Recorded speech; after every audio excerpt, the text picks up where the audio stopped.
रामकृष्ण परमहंस, समझिएगा इस कथा को। रामकृष्ण परमहंस स्वामी विवेकानंद के गुरुजी जब काशी की भूमि पर आने का उनका विचार बना, उन्होंने कहा भाई सब लोग काशी जाते हैं, हमारे भी अंतिम समय आया, क्यों न एक बार काशी की यात्रा की जाए। तो कहते हैं जब रामकृष्ण परमहंस काशी की भूमि पर आए तो पहले साधन तो होते नहीं थे यातायात के।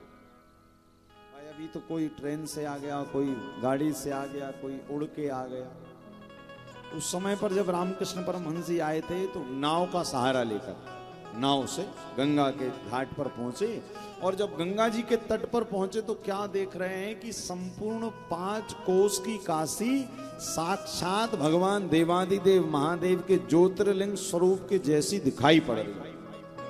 संपूर्ण काशी, ना कोई स्त्री है ना कोई पुरुष है, ये संपूर्ण 5 कोस साक्षात शिवलिंग के रूप में दिखाई पड़ रही। तब रामकृष्ण परमहंस के मुख से निकला कि काशी तो साक्षात शिवलिंग ही है, यानी मतलब ये काशी जो है ना जहां पर बैठे हो, ये भी साक्षात शिव जी का ही रूप है, ये भी साक्षात ज्योतिर्लिंग है काशी विश्वनाथ भगवान का। वो तो पूजन के लिए उतना बना दिया गया, किंतु ये संपूर्ण काशी 5 कोस का ज्योतिर्लिंग स्वरूप है। और यहाँ पर रामकृष्ण परमहंस को कहते हैं कहीं भी कुछ नहीं दिखाई पड़ा सिवाय शिवलिंग के। इसी कारण स्कंद पुराण के काशी महात्म्य के काशी खंड में लिखा है शंभु स्वरूपणी। ये काशी क्या है? ये काशी साक्षात शंभु यानी महादेव का ही रूप है। और काशी का जो व्रत ले लेता है भैया, वो भी साक्षात शिव ही हो जाता है। तो भगवान की कथा बैठकर देखो, अन्य अन्य जगहों पर बैठकर सुनते तो अब नहीं पता पुण्य क्या मिलता, किंतु महादेव की घर में बैठकर सुन रहे हो तो यहाँ पर बैठकर ये मत सोचना यहाँ पर बैठकर क्या मिलेगा, यहाँ पर बैठकर तो सोचना यहाँ पर बैठकर क्या नहीं मिलेगा। जो चाहोगे, जो विचार करोगे, लिखा हुआ है भगवान की कथा कल्पवृक्ष है, किंतु ये काशी की कथा काशी की भूमि पर बैठकर सुनी जाए ना तो ये साक्षात शिव कल्पवृक्ष हो जाती है। और आपको एक और बात बताएं, ये कल्प आपने सुना ना, एक कल्प वृक्ष स्वर्ग में भी है। उस कल्प वृक्ष के नीचे बैठकर जब कुछ मांगो तब मिलता है, किंतु शिव पुराण रूपी कल्प वृक्ष के नीचे बैठकर व्यक्ति जो सोच लेता है ना वो मिल जाता है। आप यहां जो सोचोगे स्वास्थ्य के बारे में, रुपया भी चाहिए ना, तो लोग कहते हैं महाराज आए हैं तो जरा बाबा विश्वनाथ से माल भी मिल जाए तो चिंता मत करो, कुबेर इनका चेला है। क्या अलकापुरी बाबा ने बगले में बिठा के रखी है, जब किसी को जरूरत पड़ती है तो कुबेर से कह दे भैया जा जरा इस पे बरसात कर दे। इसी कारण बाबा विश्वनाथ की भक्ति करने के बाद कुछ शेष रह नहीं जाता, सब मिलता है। अब तो भगवान की कथा ही मिल गई।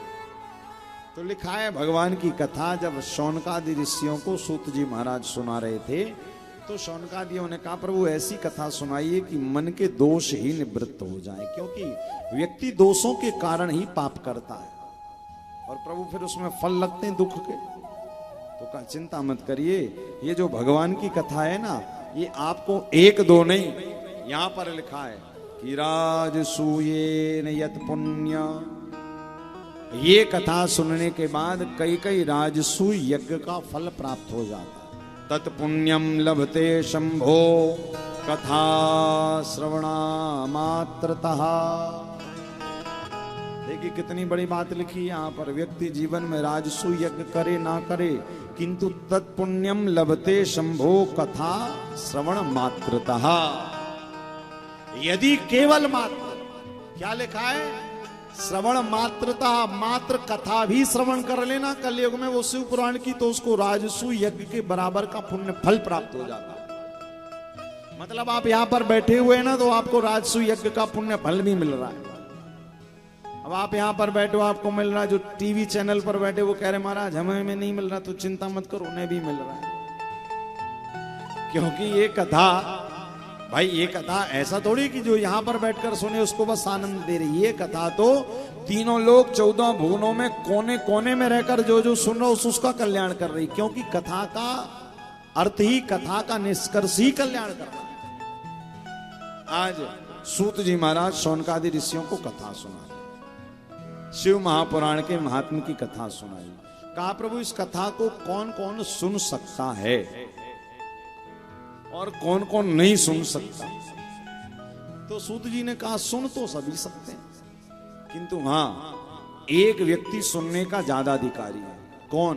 बोले जिसको भगवान से प्रेम नहीं, भगवान की कथा से प्रेम नहीं, जिसको भगवान की कथा से अति प्रेम है। और देखिए यहां पर वही बैठा है जिनको भगवान की कथा से अति प्रेम है। अति प्रेम है तब तो यहां बैठे, वरना अपने घर में सत्संग टेलीविजन के सामने रिमोट में बैठे होते, बदल रहे होते चैनल।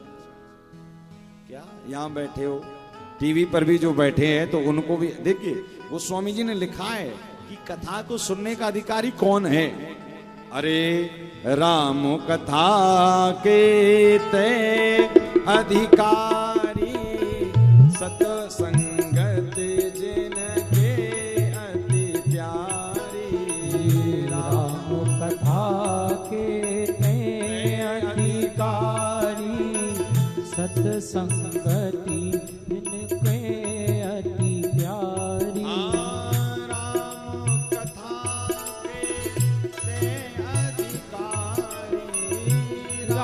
कथा के ते अधिकारी, सतसंगत जिनके अति प्यारी। राम कथा के ते अधिकारी, सतसंगति जिनके प्यारी।